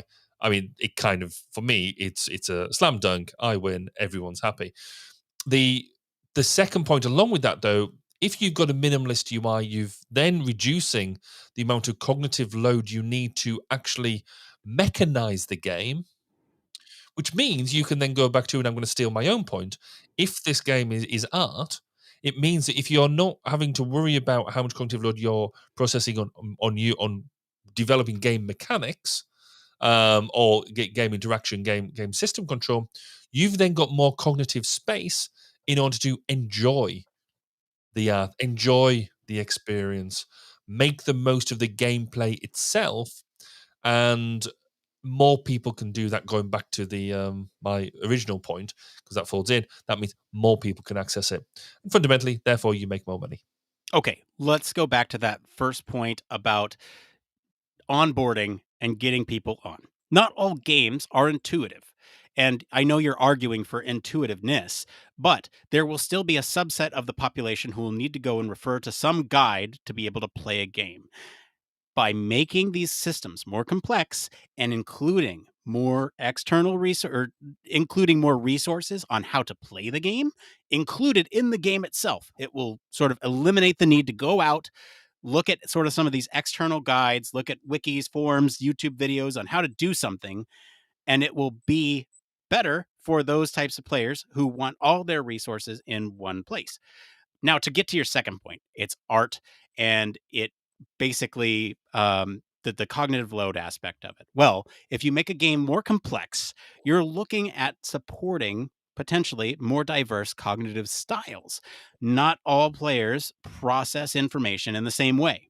If you have a detailed interface, you can cater to some of these diverse cognitive styles, or hell, I'm going to go out even on a limb here and say neurodivergent folks, and say you can offer people multiple methods of interaction for customizing their experience to exactly how they want. So you could design the game your way, or you, the player, can specify how you want to play with this complex level of settings. Now, I'm not saying that these are not intuitive to use. It's just more complex rather than minimalist. But I think what you've just explained would absolutely be attractive to a small subset of hardcore gamers, people who are willing to invest time, effort, and energy into immersing themselves into learning how to work with that game, which is brilliant. And actually, that subset of people will more than likely pay a lot more money for a single instance of a game, which is fine. However, if we want to be inclusive and bring in a broad range of people, then actually you having that detailed, rich onboarding experience will just put them off. The other piece around that as well is the more complex your interface, the more what we've termed richness here, the more options you've got within there, the bigger chance you've got of making errors. And there's two level of errors here that I think are really useful. There's the first level of error that you want to have in there, because that's the challenge of the game. When you've got the gameplay itself, you want people to fall into the crevasse, to get shot by the sentry, whatever it is, as part of that gameplay. What we don't want is people choosing the wrong option, the wrong selection as part of the game mechanic. Sorry, as the game organization, the game control, as opposed to just badly utilizing a game mechanic. So there is, if you have too much complexity, if you have to really sort of think about what you're doing, it can either jar with the gameplay, or it can basically force you to make errors, which will just ruin your user experience, your gameplay experience. Okay, counterpoint on the user error. If you design a system that is more complex, you may be able to develop something that's adaptive in its learning style. So if it determines that you have died to this thing 5 times, so maybe it lowers the difficulty of that, adjusting that information and sort of the things available to a person in a complex UX system within a video game will be largely based on the player behavior. And so by making it more complex, you're actually making it easier to use in some way for performance and behavior, because you are making sure, especially with adaptive learning situations, that you're making sure that they're always challenged but not overwhelmed. That's a stretch, isn't it? All right, with that stretch, I think we got to end it there. I mean, this was just a test drive. Let us know how you all think of this like debate format. I think it's an interesting take. Maybe we'll like source some prompts from you all in the future on some topics, but it was just something we want to try. I think it was. I don't know about you. I thought it worked better than I anticipated it did. Yeah, me too. Yeah, I thought it was quite good from that. What we need is almost some sort of vote at the end of it. Who won? Yeah, I mean, if we have a debate, somebody's got to win. Clearly, anybody's debating 101. No poll, but sound off in the comments. Who won that debate? And if it's not me, that's fine. Obviously the true answer is somewhere in the middle. I think both Barry and I would agree there. It depends. Yeah. The true "it depends" answer. But sound off in the comments. Let us know what you think. Okay, and I think with that, it's just time for one more thing. So Barry, what is your one more thing this week? So my one more thing this week is very exciting.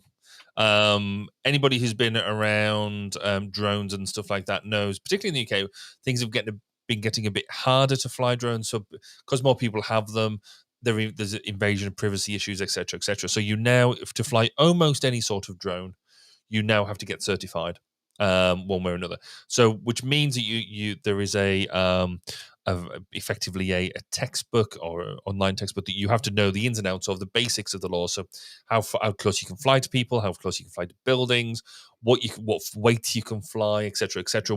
How to look after your drone, all that sort of stuff. So I've done my learning, I've completed my course, I got my certificates, in fact, 2 certificates, my operator certificate and my flying certificate. And I've bought myself a little secondhand drone, and I went out flying my drone the other day, which was hugely exciting because I've had a drone before, like sort of 10, 15 years ago, and it was very hard to fly. It was very clunky. The way of flying this thing now, and I paid just £120 or 100, £110 off eBay, secondhand drone. What did it delight to fly? Absolutely brilliant. You know, the stuff that used to cause you so much hassle, like taking off properly, landing properly, it's all just one button stuff now. So the stuff that was difficult, like really difficult and could really damage a drone, it now handles automatically. You can still do it yourself if you want to, but you've got one button. If you get into like completely flustered or whatever, and you do that, then it works. So I've now got my drone. That's really good. What that I hope will give us is my longer standing aim here is to then bring that into the business. So we were running some trials the other week, and what I like setting up. So if you're doing a particular thing, you set up all around cameras to record video, record stills for post trial analysis. What I was missing was an overhead shot for this particular thing, and I wanted something. I was trying to work out if I could have mounted a camera up high. I could have done X, Y, Z, and I was like, I could have just had a drone just hovering at that point and recording, because it would sit there for 20 minutes and do that. And be autonomously doing that. Could I do that? Would that be a viable thing to do? So I'm hoping this is my first step to improving my trials capability of having drone overhead shots when I run trials. I'm very excited. Amazing. Hey, when you fly, do you fly FPV or do you fly just like visual? Okay. So it's interesting because in UK law, you cannot fly just FPV. If you're flying FPV, you've got to have somebody else alongside you, eyes on the drone, manual eyes on the drone, so they can be watching whilst you're flying FPV. Interesting. Because when you're flying FPV, you don't get a full situational awareness of what's going on around you. So it makes sense about why we do that. Ironically, I was flying. There's a picture of me taking a picture of myself whilst I'm looking down at my controller, where the camera is, and you can clearly see that I'm not watching my drone. I'd have somebody else doing that for me because of that thing. It was a really bizarre, almost circular argument there. But then it was quite funny because my son was doing the watching, and he's like, "What am I looking for?" And I'm just like, "Well, there's nothing else around. Don't worry about it." But it was you can see putting that out there. It was a weird thing. But yeah, it's fun. What about you, Nick? What's your one more thing? So I had like many one more things, and you chose my number 2, which is interestingly enough applicable to our topic tonight. So board games is the topic, and I'm now down in my ADHD rabbit hole again of like, I bought a new board game, and now I've bought the sleeves for the cards, and I'm going to put every single card in those sleeves, and I'm like going down all these rabbit holes of like, how can I enhance this and make it like this awesome thing to play? It's Star Wars Villainous, and it's basically where you take the perspective of the bad guys and you try to do certain things, right? So like General Grievous will collect 8 lightsabers, Asajj Ventress does missions, and Vader tries to turn Luke Skywalker, those types of things. And it's really interesting because the systems, we were talking a lot about systems tonight, it's complex enough that it offers a variety of different gameplay approaches to accomplishing these scenarios. And it's also very interesting playing this game with my wife, where she's not a board gamer. I've played some in the past, but like, the super complex board games I will probably never touch because there's too many things going on. Sort of working against my own debate point here. But I think it's just fitting that we're talking about this because as my wife and I were trying this last night, I felt like there was just the right amount of learning for this board game where we felt accomplished after we had completed a round. And it was just a test round. It was a test game for us to see how the mechanics worked and how, you know, we would interact with all these cards and what they all do and how to play the character. It was just a fascinating experience. And so we're going to try again this weekend a couple times with a couple different characters now that we get the flow of the game. And it's just, that's very rewarding when you get to that point of not mastering a system, but understanding a system so that you can attempt to start mastering. And that's it. That's my one more thing. And that's it for today, everyone. If you like this episode, enjoy some of the discussion about games, I'll encourage you all to go listen to episode 257, where we talk about, do video games affect your well-being? Comment wherever you're listening with what you think of the story and our new debate format, who won that. And for more in-depth discussion, you can always join us on our Discord community. Visit our official website, sign up for our newsletter, stay up to date with all the latest Human Factors news. If you like what you hear, you want to support the show, there's a couple things you can do. One, you can stop what you're doing right now, leave us a 5-star review on your podcast medium of choice. That always helps us out. Two, this helps us out more than those 5-star reviews. Tell your friends about us. You know, we're going to be there at HFES, and if they're going to be there, let them know and tell them to stop by the booth. Maybe you'll hear your friends on the show. 3, consider supporting us on Patreon if you have the financial means to. I have now a board game addiction that I need to fund. Just kidding. That all goes back into the show. Just kidding, like Barry kids about his car. And as always, links to all of our socials and our website are in the description of this episode. Mr. Barry Kirby, thank you for being on the show today. Where can our listeners go and find you if they want to talk about Minecraft?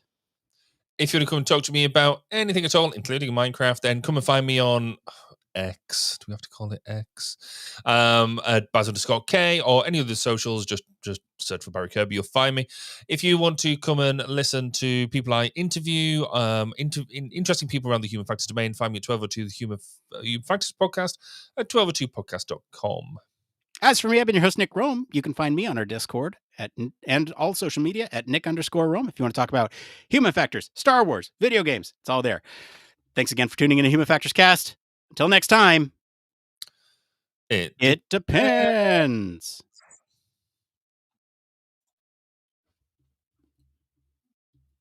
You know when I hit the button like 5 seconds ago. Yeah, there we go.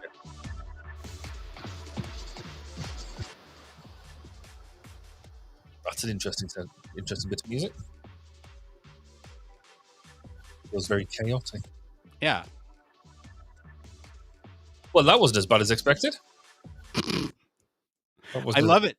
I love it when you come out of an episode going, well, that didn't totally suck. I thought the debate format worked relatively well. I thought it was interesting. And with better prompts, we can certainly come up with something that's going to be awesome. I think what would be really neat is, so there's 2 ways you could do this. One is that we get our lovely audience, in the same way that they choose the story, they choose the debate. What might be more, or this could be an and, no, it does not necessarily have to be an or. They choose the debate, but then they also assign who's who, and therefore they could either be really nice to us and sort of do something that aligns with what we would naturally think anyway, or they completely screw us and say, you know, whatever it may be, and then we've got to basically dig ourselves out of that hole. I think that could be quite good. But it depends whether we want to be informative or we just want to be blatant entertainment where people try their hardest to trip us up. So both could be fun. I feel like, so full transparency, I asked ChatGPT for a prompt. You surprised me using ChatGPT for something. I mean, shocker.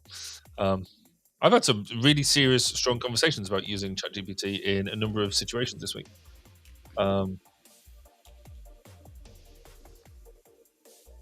Did you?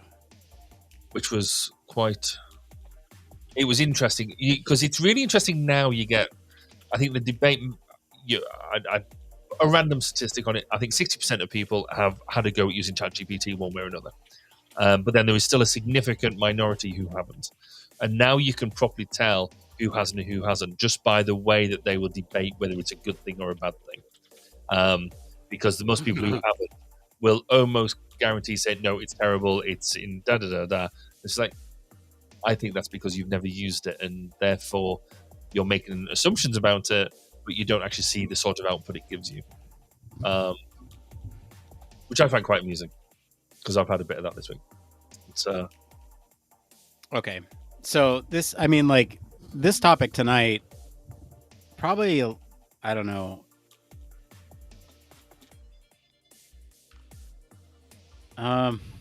So I just asked it for like, this is it sucks. All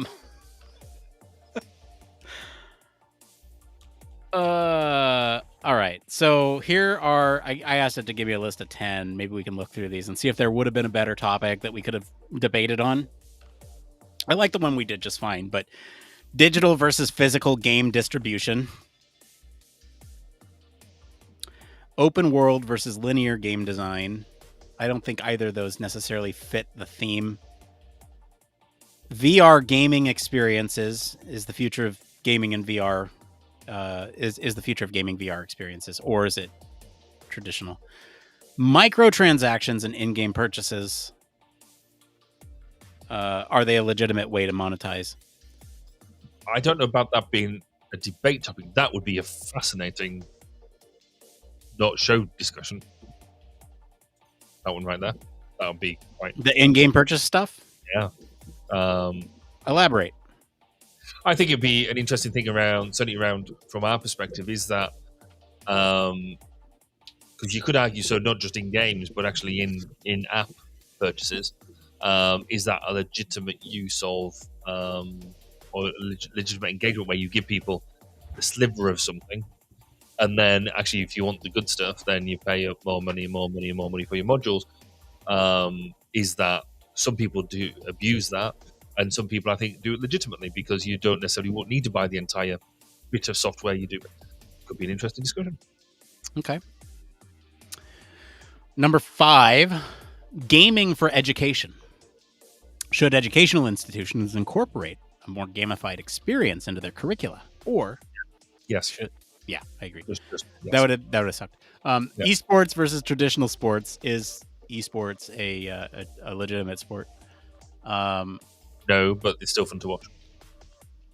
Okay, how are they? Okay, so we disagree there. That's interesting. Okay. Okay. All right. Is game remakes and remasters, should they continue to invest in remaking and remastering old games, or should they prioritize new and original content? Both. Okay. And then yeah, I think a lot of these come down to both. And I wonder if I like change the prompt a little bit and say, give me polarizing. Yeah. Should we have software games that kill real bunnies? Ooh. No. Clearly the answer is yes, because then you make lots of gloves. Should how about this one? Cinematic game experiences. Should games prioritize cinematic storytelling and high-end graphics, potentially sacrificing gameplay depth, or should core gameplay mechanics always come first? The second one. But then that goes back to the way I play games. I play games to play games, not watch the story unfold and then press X occasionally. Here we go. This next one. Okay. Can moderate gaming have positive impacts on mental well-being and stress relief, or does it largely contribute to issues like addiction and social isolation? The first one. That's where I'm at too. Yeah. I mean, there is an argument to say around the social isolation piece. However, I think I'm right in saying a lot of the research has shown that would be happening anyway. With that, if the person was predisposed to that, then actually that's what they'd be like anyway. But yeah, I'm sorry. I'm gonna use an F-bomb, but why the fuck is this a debate? I'm sorry, but why is it? Representation and diversity in games. Should game developers prioritize representation and diversity in their characters and storylines, potentially risking backlash from certain groups? Or should they cater to the established majority demographic?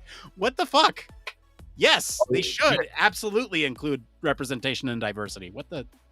Well, no, they should go for the mass demographic. Yeah, I couldn't hold that. There's no way I could legitimately try and make that argument work. Okay. Well, some things I think it's almost quite easy to like what we did. I think we could have both of us could have easily have argued for either side of what we did tonight, because we both largely think it's in the middle of that anyway. And there is decent arguments for both sides, but for something like that, I think I know in classic debate school style, you're meant to take that debating topic and run with it. That's why I never really did debate school, but. Okay. But then, with my more political background, I like having an argument that I believe in to run with. Exactly. Okay, so I reran it. Okay. Using polarizing, and I threw in an extra human factors in there. So this is kind of getting more at us and our domain. In-game tutorials versus external manuals. Oh, yes. That's right. Good. That's a good one. Fixed versus customizable UI. Yes. Yes, this is a better prompt.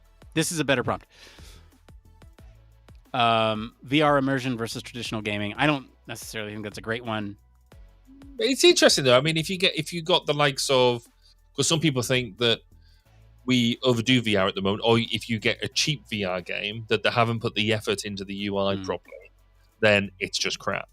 Whereas if you get you can get some really simple but really effective VR games.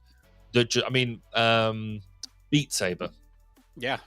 An absolute classic of as soon as I first saw the gameplay, in fact, it's probably one of the ones when I first saw the gameplay, and a friend of mine had the PS4, the PlayStation helmet thing, and I was like, I want to borrow it. I want to do that. I want to be that sabering thing. But the concept of it, so deadly simple, brilliantly simple, but a massively complex game. It brings a whole lot of stuff in together. They have a new one where I don't know the name, but you strap the things to your feet and you just move your feet. Interesting. It's kind of cool. Okay. Now I've said that, but again, I think we've said this before. Having gone through that initial, because if you want to play just a normal game, you can easily pick up your handset, pick up the controller, flick it on the telly, and you can go quite quickly into a game. It's a relatively easy on go experience. I'm gonna play a game right now. If you're doing that through VR, so both of us have Quest 2s. When was the last time you? Yeah, exactly. Last time do you know when the last time was you charged it? No, over a year ago. Yeah, I haven't touched mine. I mean, mine is in a bag, I think. I know where mine's at. Either here or in the office. I thought it was in here, but I'm not entirely sure it is anymore. I haven't played it in so long yet. I know when I play it, but it's just so much of an effort to make sure it's charged, plug it in, turn it on, all that sort of stuff. I enjoy the game when I'm in there. Like I said, love a bit of Beat Saber. But yeah, I haven't played with it in ages. So, because you got all the battery packs and stuff. I got the fancy one that just clips on. Yeah. I don't know where my backup is. So, yeah, and I'm kind of thinking I might need to have I might need to get it out to have a play, but yeah. I know, yeah. So here's the thing is my kid just started preschool and he's gone for 3 hours a day, and I'm like, oh, now I can actually go to the gym, and I'm like, I don't want to go to the gym, but I could pull this thing out. Yeah. It's the downside. So because we've now moved to our new offices, which is all very cool, by the way. I find I'm back in the office more as well now, so I'm pulling longer hours. I mean, we are very busy as well. There's a lot going on, but I'm pulling longer hours at the moment. But equally, I'm quite liking the ability just to go and walk around it, because we've now got 2 floors of offices, and so we go and I can go and wander up and wander back down again. And we've deliberately made it so the kitchen and the refreshment area is on a separate floor to where our offices are. So you have to get some up and down steps going on to do what we do. So, very excited. I got some more for you on this list. Yeah. All right. Accessibility features versus game difficulty. This is kind of getting at the whole. We talked about that anyway. Souls-like. Yeah, we did. The answer's both, clearly. So, Are they diluting the intended challenge and experience, or are they enhancing the inclusivity of the game? Yeah. Micro. Yeah. You have to have the simple mode so that I can play it. Exactly. Yeah, that's where I'm at. Like, I suck. But I want to play Bloodborne. I want to like get through. Like I got through half of Bloodborne, but I want to finish it and I can't. There's the boss I can't get through. How about this one? Microtransactions and UX design. Do microtransactions, especially when deeply integrated with the game's UI UX, enhance the gaming experience by offering more choices, or do they disrupt it and push players towards unwanted spending? I think I think a good example of that at the moment is Royal Match. Is it? It's a bit like Royal a Candy Match. Crush game, but it's just another one that they're pushing. But on the whole, it's largely ad free. You do some basic stuff, play it great. But then they do have in game purchases, which, you know, for 99 pence it'll give you a couple of extra lives or something like that. Which I think, and actually the way that they pitch this is relatively good, because you can either use, buy some of this stuff, or if you keep going at it long enough, the game will allow you. It doesn't just block you, it doesn't just stop you from progressing. It will make, after about 10, 15 goes at it, you can tell that there's stuff in the background that is saying, give you some more options, because they want to keep you in the game and progressing. But you can do it without purchasing. But actually, if you do purchase something, it just makes that little bit easier, but doesn't feel like you're getting a complete cheat. I think it's been quite well pitched. I think there are other games that do microtransactions really well. So one that comes to mind is like Genshin. They have a Genshin Impact. It's a gacha game where you collect characters and whatever, but they give you like enough in-game currency to. It's like random draw, right? And that's like the shitty part of it, is that you pay for random draw, but they give you enough currency that if you save, you can get the character that you want. And they have like a well-established pity system that if you put enough in, you'll get the thing that you want. That is not completely unreasonable. So like you could come into that game completely free and play it and enjoy it and get the things that you want out of it. If you pay, you get a couple extra chances, and they offer, I guess, a couple different levels of pay. So you can be like the $6 a month or whatever and get like, 100 extra chances or whatever. Or you could be like the $15 a month and get, I don't know, something like I don't know the details, but I know that one does it very well. All right, moving down the list here. Mobile gaming UX versus console and PC gaming UX. Is the shift towards designing games for mobile platforms with their unique UX challenges beneficial to the broader gaming community, or does it compromise the depth and richness traditionally associated with console and PC gaming? So I'm imagining these are like control schemes. Yeah, both is true.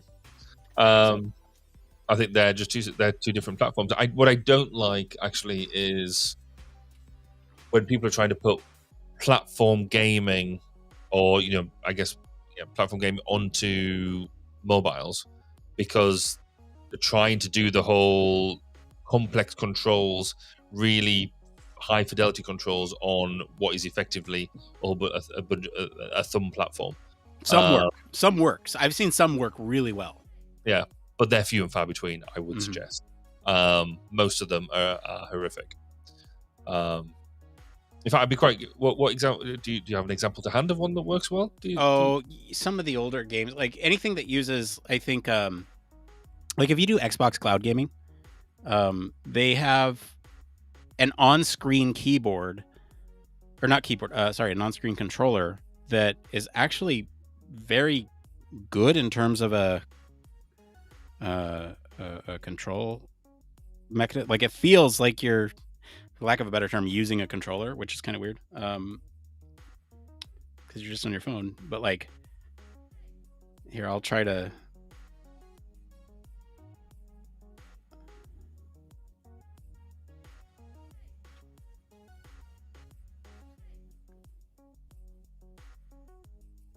Yeah, I don't know what I'm doing.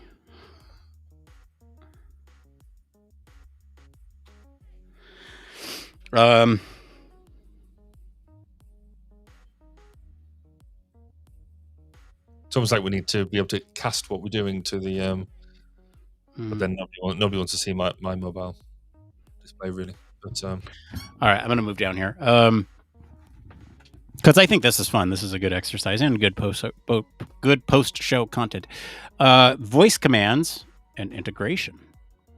As voice recognition technology improves, should games incorporate voice commands as a primary interaction method, or does this detract from the traditional gaming experiences? I also go to argue, does it sort of, is it accessible? Mm-hmm. Can I use voice commands when my kid is sleeping next to me? No. But I mean, I guess if you're playing Call of Duty or anything like that, you can already get a headset, talk to your team players and stuff like that. So what is the difference between that and then maybe the game actually understanding some of your interactions as well? Sure, yeah. So it could be there. Personally, I'm not a fan of voice command led stuff, but that's a personal thing. I think we talked a little bit about this in the NPC episode that we talked about, which is interesting. And see, like from that perspective, like the immersion, the like conversation with an NPC that's hooked up to ChatGPT, like primed with relevant information for that character, I think could be cool. But yeah, physical versus digital game collections, whatever. And then this one's interesting to me. Retro UI UX in modern gaming. Is the trend of incorporating retro UI elements and gameplay mechanics in modern games a genuine homage and design choice, or is it merely nostalgia driven as a gimmick that might not cater to newer generations of gamers? Both is true. Yep. I think.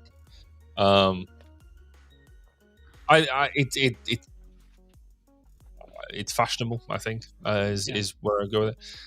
Actually, the previous point you made was an interesting one. So looking at physical games versus digital games.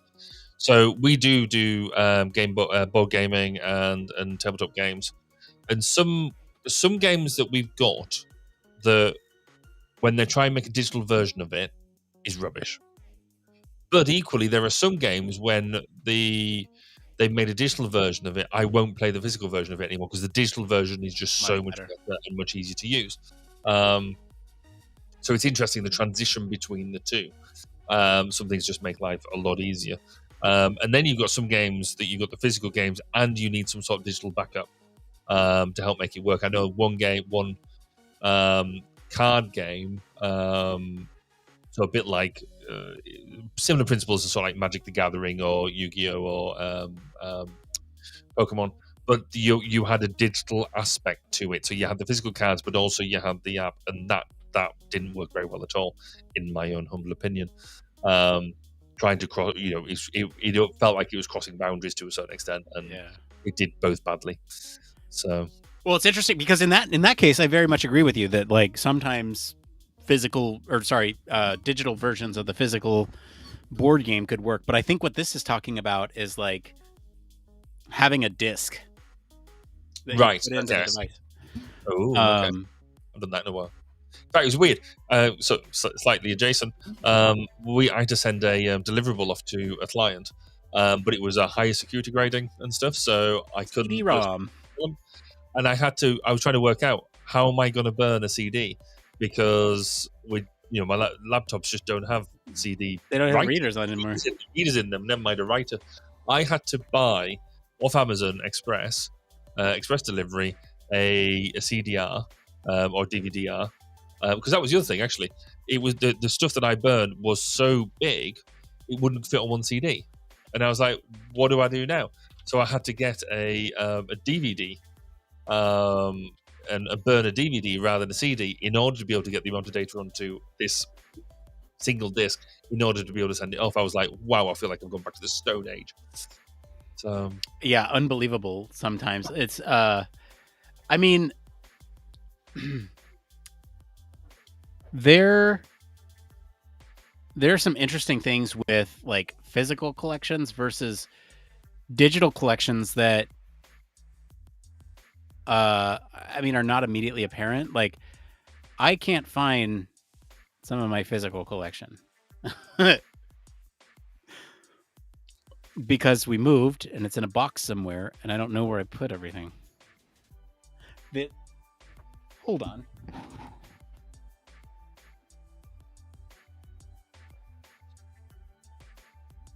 Put that in here.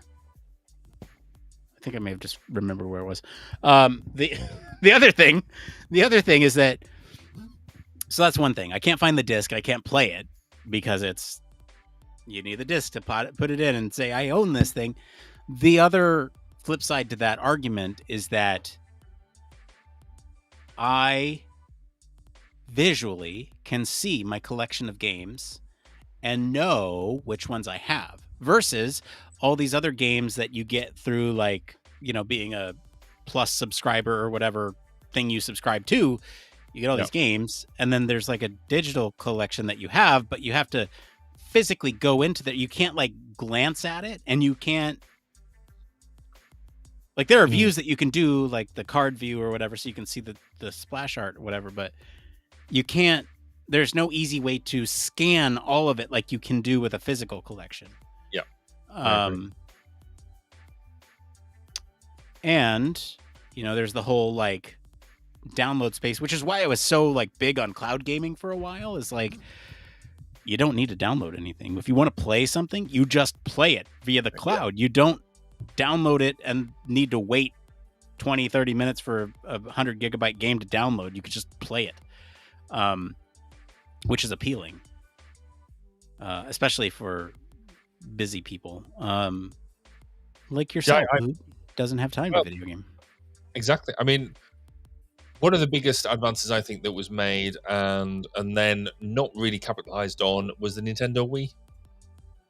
That was a fantastic platform because it did the physical stuff as well. So we've got a Switch now, and you can still play a lot of the same games because of the controllers and stuff, but it's still not as good or as robust, I think, as what the Wii was.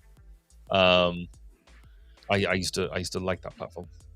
Interesting. Why don't you think it's robust in like its input methodology, input control? Yeah, like what? I think the controllers themselves, the Wii ones were thicker. They felt more robust because of the hand grips and all that sort of stuff. Whereas on the Switch, they just feel they're a lot smaller, a lot lighter, and therefore I don't feel that they're as robust. I mean, objectively, they're as efficient in terms of gameplay as what the Nintendo was, what the Wii was, but I don't really feel the new ones are as good from an interface perspective. That's fascinating from like a purely physical ergonomics perspective. Yeah, and also that's why I don't like, because obviously mentioned about the PlayStation VR headset. That's got the ones with the coloured balls on the end. And again, I don't like them, even though you can't see them when you're playing because of the nature of the beast. But I think they just look silly. They don't look like a serious or like a decent, well thought out piece of kit. It looks like somebody stuck a plastic coloured flashing ball on the end of the thing and just decided to have a bit of a laugh.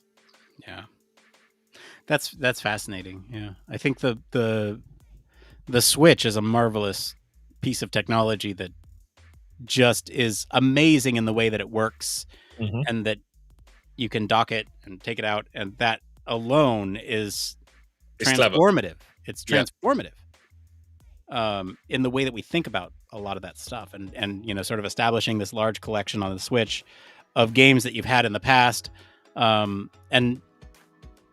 like Nintendo does software very janky, and sometimes like the access to like all the older titles and whatnot, they didn't transfer over from the Wii to the Switch, and so it's like you spent all that money and now you don't get access to them, whereas like every other platform since PlayStation 2 has been forwards compatible for the most part. There's been some that just, you know, for whatever reason, but like Xbox is really fascinating from the compatibility perspective, because you can go back and play almost any Xbox title if you pop in a disc to any other system, which was a big deal when you went from the Xbox to the 360. Which, you lost the entire. Yeah. So, or maybe I'm misremembering. Was it PlayStation to PlayStation 2 that did that, and then Xbox went back and started patching? I'm not sure. I think that's it. It was. PlayStation could play anything, right? I was going to say Xbox to 360. You can't pay one Xbox One on Xbox 360s, or is it the other way around? Fake gamers. All right. It's time. With that, let's get out of here. Thanks, everyone, for joining us live. Appreciate you here with us. Let us know who won that debate in the comments, and explain why it wasn't Barry. And then we'll be back, like I said, in 2 weeks' time. We'll be back here to talk about the next story. We'll post up a poll on our Patreon sometime next week, Monday night, where you can go and vote. Or sorry, Tuesday morning. You can go and vote on next time's show. So we'll see you then. That's next month. So we'll see you in October for Spooky Month. Indeed. Talking about all sorts of spooky things. Bye, everybody. Goodbye. Bye. Where's my thing? Hang on, Barry. Don't go yet. Hold on. Wait a minute. I got to press the button. There it is. Are you tired of boring lectures and textbooks on human factors and UX? Well, grab your headphones and get ready for a wild ride with the Human Factors Minute podcast. Each minute is like a mini crash course packed with valuable insights and information on various organizations, conferences, usability methods, theories, models, certifications, tools, and much more. We'll take you on a journey through the fascinating world of human factors, from the ancient history to the latest trends and developments. Listen in as we explore the field and discover new ways to enhance the user experience. From the Think Aloud protocol to the critical incident technique, focus groups, iterative design, we'll make sure that you're the smartest person in the room. Tune in on the 10th, the 20th, and the last day of every month for a new and interesting tidbit related to human factors. Don't miss out on the Human Factors Minute podcast, your ultimate source for all things human factors. Human Factors Cast brings you the best in human factors news, interviews, conference coverage, and overall fun conversations into each and every episode we produce. But we can't do it without you. The Human Factors Cast network is 100% listener supported. All the funds that go into running the show come from our listeners. Our patrons are our priority, and we want to ensure we're giving back to you for supporting us. Pledges start at just $1 per month and include rewards like access to our monthly Q&As with the hosts, personalized professional reviews, and access to the full library of Human Factors Minute, a weekly podcast where the hosts break down unique, obscure, and interesting human factors topics in just 1 minute. Patreon rewards are always evolving, so stop by patreon.com/humanfactorscast to see what support level may be right for you. Thank you, and remember, it depends.